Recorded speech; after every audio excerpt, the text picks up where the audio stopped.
문재인 대표가 재신임 문제를 밀어붙이겠다는 의지를 보이고 있는데 돌파가 안 되면은 머리만 깨지고 뭐 많은 그렇죠. 그런 경우도 있거든요. 비주류가 어떤 사람들을 얘기하는 거죠? 중심 인물이 누굽니까? 모래알 같아요. 오합지졸이고 어제 중앙위에서 실력이 드러나지 않았습니까? 새정치민주연합의 어떤 근본적인 문제가 뭐라고 생각하십니까? 자기 실력에 걸맞지 않게 너무 많은 영역을 커버하려다 보니 저는 근본적으로는 인물들의 문제인 것 같아요. 정동영, 문재인 두 사람은 책임이 크다고 봅니다.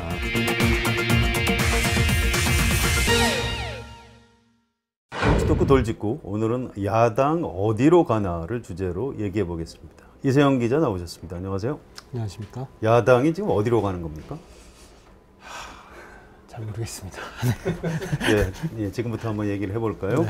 자, 중앙위원회에서 혁신안을 통과시켰는데요. 이제 남은 것은 문재인 대표가 제기했던 재신임 절차인 것 같습니다. 어떻게 됩니까?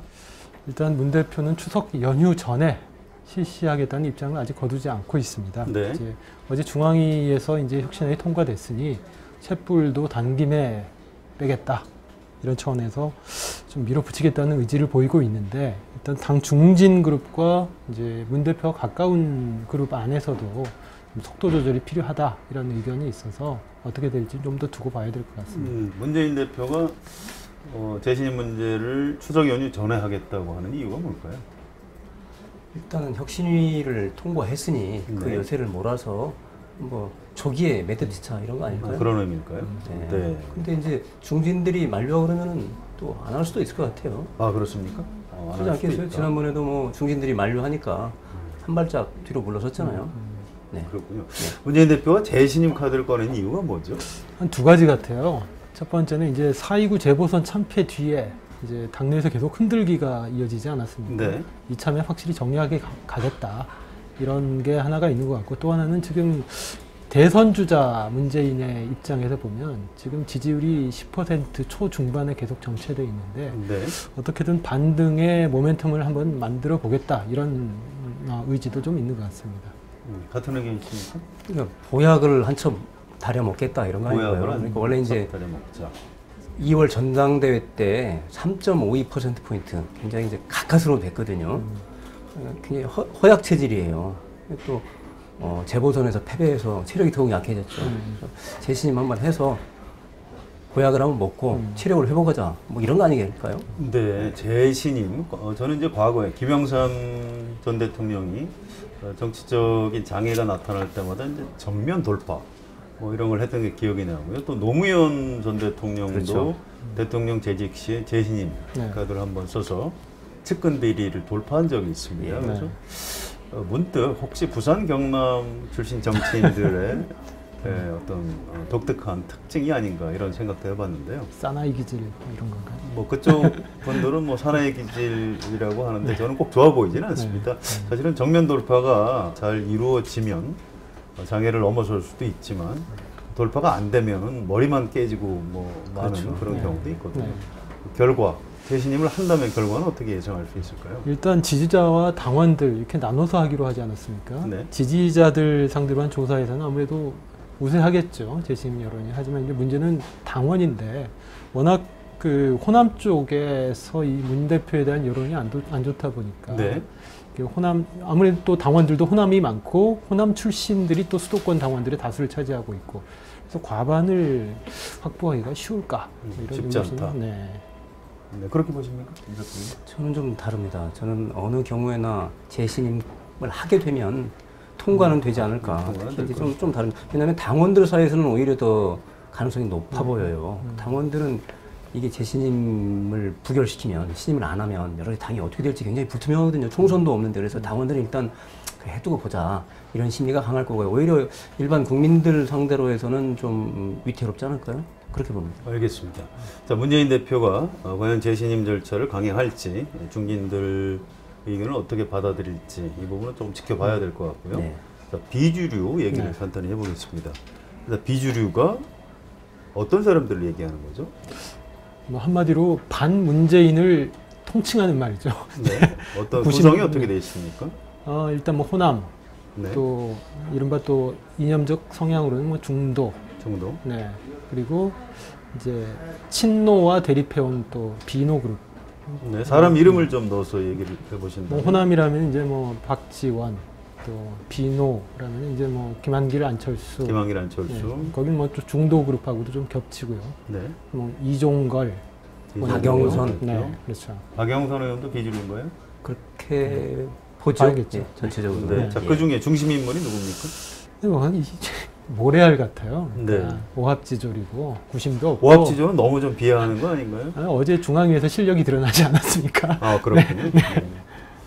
비주류 비주류들이 이세영 기자 얘기를 들으면 좀 서운해하시죠. 비주류 연합군 성격이기 때문에 네. 이 강력한 어떤 구심점이 없어요. 안철수 의원이 그렇다고 비주류의 수장이냐 이것도 아니거든요. 또 자기들끼리는 경쟁을 하거든요. 비주류 수장 자리를 두고 이렇기 때문에 김한길하고 박지원 의원하고 또 비주류 대표성을 두고 내부적으로는 은근히 이 경쟁적 관계가 있는 거죠. 때로 그러니까 반 또는 비주류라는 면에서는 협력을 하지만 그 내부에서 비주류의 어떤 주도적 역할 이런 걸 두고들 또 경쟁하는 그런 관계인 것 같아요. 알겠습니다. 자, 비주류가 문재인 대표 체제로 총선을 치를 수 없다 이렇게 주장하는 이유가 뭔가요? 근거는 있습니까? 일단 두 가지로 또 이것도 봐야 될 것 같아요. 일단 의원들 각자 그러니까 특히 이제 호남 쪽에서는 이제 공천에 대한 불안이 가장 크겠죠. 네, 사실 자기 공천을 달라. 지도부 입장에서는 호남이야 이렇게 날려도 누구를 내세우든 당선 가능성이 높기 때문에 총선 때마다 이게 물갈이의 표적이 되지 않았겠습니까? 네. 그런 점이 하나가 있을 테고요. 수도권 의원들 같은 경우에는 이제 공천에 대한 불안보다는 지금의 야권이 분열된 상황에서 총선을 치렀을 때, 문재인 간판으로 총선을 치렀을 때 과연 내가 당선될 수 있겠느냐 하는 이런 불안감. 네, 자신이 네. 떨어질 수 있다. 네. 그런 얘기죠. 네. 자, 그런가요? 지금 문재인 체제가 좋은 성적은 아니잖아요. 성적표가. 아, 당 지지율이 굉장히 당 지지율도 낮고 낮죠? 윤 대표 본인 지지율도 낮고 그런데 이번 재신임 논란이 오히려 문 대표 입지를 훨씬 약화시킨 것 같아요. 그래서 문 대표 체제로 총선을 치르기 어렵다는 인식을 더 확산시킨 재신임이 되든 안 되든 결과적으로 그래서 그런 우려를 더욱 확대 재생산한 계기가 되지 않았나. 그런데 문재인 대표가 대표에서 물러나면 대안은 뭔가요? 비주류에서 얘기하는 대안이 있습니까? 대안은 없죠. 그렇다고 안철수 대표가 다시 하겠습니까? 김한길 대표가 다시 하겠습니까? 그렇다고 박지원 의원이 지금 재판에 걸려 유죄 판결 받았는데 2심에서 또 대표를 할 수 있겠습니까? 비주류 주장이 좀 무책임한 거 아닌가요? 어떻게 보십니까? 그러니까 일단 거기는 뭐 방금 말씀하셨듯이 간판이 없잖아요. 그래서 집단 지도 체제를 염두에 두고 있는 것 같은데 네. 집단 지도 체제라는 게 이제 파이는 나누고 결과에 대한 책임도 분산시키겠다는 이런 셈법 아니겠습니까? 네. 의원들 각자 이제 공천 탈락이나 낙선에 대한 부담감은 덜면서 또 결과에 대해서는 또 책임도 분산하는 뭐 이런 셈법이 아닐까 싶습니다. 알겠습니다. 자, 두 분이 좀 객관적인 시각에서 새정치민주연합 또는 야권이 앞으로 이제 어떻게 갈 것인지 전망을 좀 해주시면 감사하겠는데요. 자, 중장기 시나리오로 봐서 내년 총선 때까지 새정치민주연합이 어떻게 가게 될까요? 문재인 대표가 어떤 선택을 내리느냐가 핵심인 것 같아요. 그러니까 재신임을 받아서 네. 당내 분란이 잦아들고 이제 당 지지율이 오른다면 총선까지 계속 끌고 가려고 하겠죠. 한편으로는 이제 그러면서 박원순, 안철수 같은 대선 주자급 인사들과 이런 하모니 이런 모습들을 좀 연출하려 하지 않을까. 그렇게 노력할 것이다. 네. 근데 만약에 이제 재심을 받더라도 당 지지율이 오르지 않는다. 네. 그러면 총선 전망에 대한 불안이 커지고 이러면서 이제 이선 후퇴 압력을 계속 받게 되지 않을까요? 네. 이경규 기자가 보시기에는 지금 이세영 기자가 설명한 대로 하면 당 지지율이 올라갈까요? 아니면 그렇지 않을까요? 총선 전까지는 이제 어떤 형태로든 마무리가 될 텐데 저는 문재인 대표 체제로 가기 어렵다 이렇게 전망을 왜 그렇게 보시죠? 하겠습니다. 지금 재신임을 하든 안 하든 저는 문재인 대표의 리더십은 더 큰 상처를 입을 것 같거든요. 재신임을 통과를 한다고 그래서 그게 그럼 훌륭하다 또 논란이 매듭지어졌다 이럴 것 같지는 않아요. 여러 가지 네. 당내 상황이 문 대표 지지율이 확실히 올라가는 것도 아니고 그렇다고 근데 중도에서 중진 의원들의 의견을 접는다 해도 그러면 도대체 뭘 한 거냐 이분 논란만 촉발시키고 당 대표라는 분이 또 그런 비판을 직면하게 돼 있어. 그래서 결국 저는 문 대표 리더십으로 이 국면을 힘있게 돌파하기는 어려울 거다. 그래서 어떤 형태로든 어쨌든 그 다른 형태로 문재인 대표 단독 대표가 아닌 체제로 총선이 치러질 가능성이 저는 높다고 봅니다. 알겠습니다. 좀 두고 보기로 하고요. 예. 자, 지금 호남을 중심으로 이제 신당들이 드디어 출연을 하고 있는데요. 자, 좀 아직 먼 얘기이기는 합니다만 내년 4월 13일 국회의원 선거에서 새정치민주연합의 의석을 얼마나 얻게 될까요? 일단 19대 총선 2012년에는 127석을 얻었죠. 네. 뭐 패배했다고는 하지만 야권이 얻을 수 있는 최대 성적이 아닌가 이런 평가들이 많은 것 같아요. 네, 이번에는 어떨 것 같습니까? 지금처럼 뭐 그 야권의 상황이 지리멸렬이고 리더십이 흔들리고 또 외부에는 신당이라는 또 원심력이 작용한다면 이게 100석도 얻기 힘들지 않느냐. 100석 미만으로 떨어질 것이다. 네, 그런 전망들이 좀 나오네요. 임석규 기자 몇 석? 야권에서 127석이 얻을 수 있는 최대치라고 하는 것은 저는 주류의 네. 연피용 분석이라고 봅니다. 네. 이세영 기자는 미안하지만 왜냐하면 야권이 17대 총선에서 152석을 얻었어요. 과반을 했던 야권입니다. 일단 노무현 대통령 탄핵 사태 뭐 탄핵이 가운데, 있었지만 어떻게 네. 분당을 하고 어쨌든 간에 예. 그런 경험이 있어요. 집권을 2번이나 했던 세력입니다. 그게 굉장히 그래서 130석이 최대였다. 이렇게 하는 것은 저는 굉장히 패배적이고 아무튼, 못난 태도예요. 임석규 기자가 전망하시기에 새정치민주연합의 내년 총선 의석 몇 석 정도 보세요? 저는 100석 플러스 마이너스 이렇게 봅니다. 100석 100석 안팎 안팎이다. 될 것이다. 왜냐하면 이제 호남에서도 30석을 자신 없었거든요.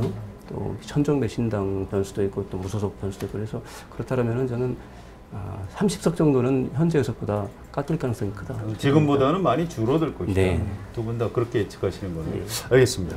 자, 마지막 질문인데요. 기자로서 객관적으로 볼 때 새정치민주연합의 어떤 근본적인 문제가 뭐라고 생각하십니까? 뭐 개파주의다 뭐다 이렇게 지적은 많지만 좀 더 다른 시각에서 보고 싶어요. 저는 이 새정치연합이 자기 실력에 걸맞지 않게 너무 많은 영역을 커버하려다 보니 그런 것 아닌가. 그럼 어떻게 고쳐야 됩니까? 지금 뭐 일단 중산층과 서민의 정당을 표방하고 있는데 부자들 빼놓고는 다 대변하겠다는 거거든요. 근데 모두를 대변하겠다는 거는 누구도 대변하지 않겠다는 것과 같다. 이런 말이 있듯이 자기들이 자신 있는 분야, 그러니까 어줍지 않게 진보를 표방하면서 그쪽까지 끌어들이려고 하지 말고 뭐 진보 정당과 역할 분담을 하든 어떤 식으로든 좀 자기들의 실력에 걸맞는 영역만 좀 커버하면 어떨까? 저는 이런 부질없는 생각이기도 하고 해보기도 합니다. 집중을 해야 된다. 네. 그런 말씀이신 것 같고요. 자, 임석규 기자의 전방. 저는 근본적으로는 인물들의 문제인 것 같아요. 사람의 문제다. 골목 대장들만 득실거리고 진정한 고수가 없어 야권에 보면은 저는 정동영, 문재인 두 사람은 책임이 크다고 봅니다. 정동영, 문재인요? 네, 대선- 문재인 대표가 책임 있는 건 알겠는데 왜 갑자기 정동영? 대선 후보를 했던 사람들이잖아요. 네. 대선 후보를 했던 사람인데 그분들이 너무 욕심을 많이 냈어요. 미국에서 보면은 미국이 뭐 모범적인 사례는 아닙니다만 엘고어 또 거의 이겼던 선거 아닙니까 사실 그렇죠. 논란이 나는데 깨끗이 물러났잖아요. 후진을 양성했어요. 존 케리 바로 버락 오바마 대통령을 픽업해서 키운 사람입니다. 자신들이 더 하겠다고 자꾸 욕심을 버려야 되는 거죠. 정동영 무소속으로까지 뭐 전주에 나가겠다고 굉장히 욕만 먹었죠. 문재인 대표도 굳이 이번에 이렇게 빨리 당을 맡겠다고 하는 거 이거 자체도 결국은 이게 다른 사람들이 승복하지 못하는 그런 결과를 낳았어요. 저는 이 두 사람 책임이 매우 크다 이런 거. 아예 물러났어야 된다. 그런데 물러나지 않았기 때문에 나중에 기회를 엿볼 수는 있겠지만 네. 지금 이 상황에서 그런 논리 있잖아요. 당 대표도 먹고 대선도 먹고 이런 논리들이 결국 대중적으로는 그걸 극복하지 못했어요. 네, 알겠습니다. 우리는 언제쯤 제대로 된 야당을 가질 수 있을까요? 참 걱정스럽기도 하고 궁금하기도 합니다. 정치 덕후 돌직구 여기서 마치겠습니다. 이세영 기자, 임석규 기자 수고하셨습니다.